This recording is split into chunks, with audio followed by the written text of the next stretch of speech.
Director Maruti horror, hypnotism and comedy கலந்த ஒரு screen பிளேயை தான் வச்சிருக்காரு. பட் ஒரு சின்ன கதை தான். அதுக்கு எதுக்கு 3 hours 10 minutes duration of screen பிளேன்னு நிஜமாவே புரியல.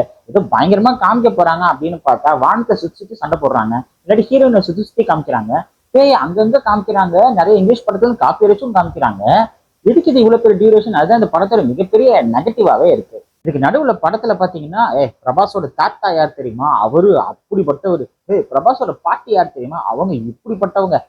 இது என்னடா பிரபாஸ் யார் தெரியுமா? அவரு வேற மாதிரி அப்படின்னு ஸ்டார்டிங்லயும் எண்டிங்லயும் பயங்கரமான பில்டப் கொடுக்குறவங்க நடுவில் இருக்கிற கண்டென்ட்டை புஷ் ஆக்கிறாரு.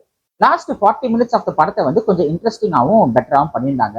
பட் அதுக்காக நான் முன்னாடி இருக்கிற அந்த 2.5 மணி நேரத்தை பார்ப்பனா அப்படிங்கிறது டவுட் தான். ஆக மொத்தத்துல இது யாருக்கான படம் அப்படின்னு பாத்தீங்கன்னா, எனக்கு பிரபாஸ்னா ரொம்ப பிடிக்கும்ப்பா, அவர் தியேட்டர் பிரசன்ஸ்ல பார்க்கும்போது செம்மையா இருப்பாரு அப்படின்னு நினைக்கிறவங்களுக்கு ஃபர்ஸ்ட் சீன்ல இருந்து லாஸ்ட் சீன் வரைக்கும் அவரை பார்த்து என்ஜாய் பண்ணலாம்.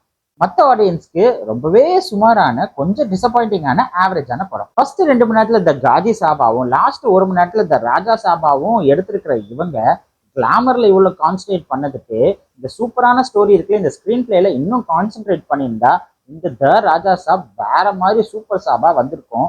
பட் இப்போ எதுக்கு சாப் அப்படின்னு ஆயிடுச்சு.